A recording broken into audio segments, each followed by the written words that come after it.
Sir ఈ photo అక్కడ దొరికింది.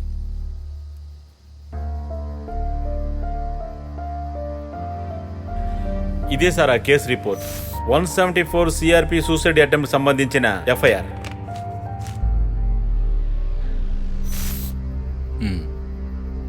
ఇది మీ చేతిలోంచి మిస్ అయిందా?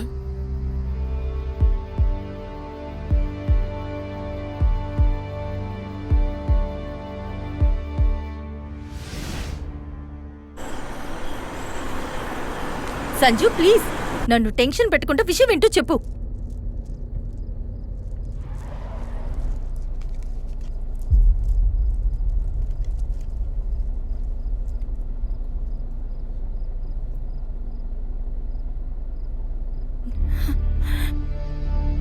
ఇది నీకు ఈ అమ్మాయి గురించి కానీ ఆ డాక్టర్ గురించి కానీ ఏమైనా తెలిస్తే దయచేసి నాతో చెప్పు.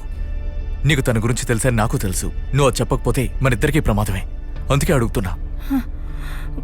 సంజు, నీకు ఈ ఫోటో ఎక్కడ దొరికింది?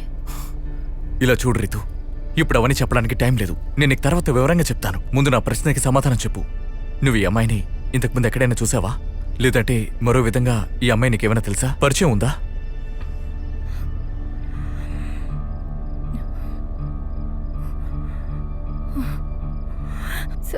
సంగీత.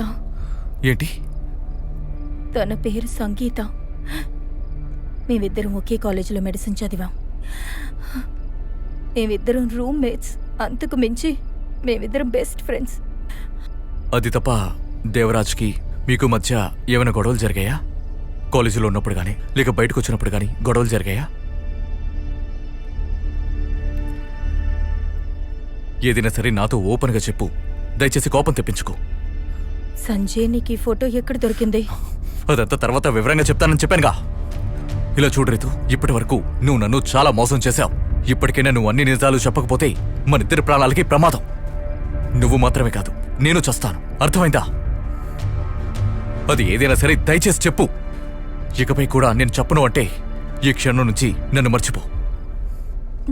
ఓకే, చెప్తాను సంజు. జీవితంలో ఎప్పటికీ నేను గుర్తు తెచ్చుకోకూడదనే చేదు నిజం త్వరలో మర్చిపోవాలనుకునేదాన్ని. కానీ నువ్వు ఆ విషయం విన్న తర్వాత నువ్వు నన్ను అపార్థం చేసుకుంటావేమో.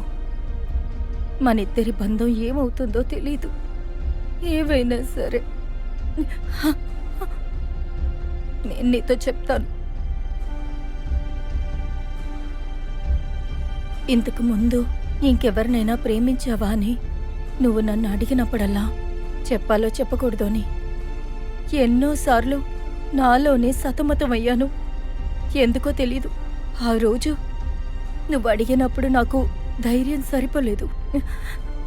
కానీ ఇటువంటి సిచ్యుయేషన్లో చెప్పాల్సి వస్తుందని ఏనాడు ఊహించలేదు. నాకింతకు ముందు కాలేజీలో చదివేటప్పుడు వేరే ఒక రిలేషన్షిప్ ఉండేది. మేము చాలా దగ్గరయ్యాము. తర్వాత ప్రెగ్నెంట్ అయ్యాను.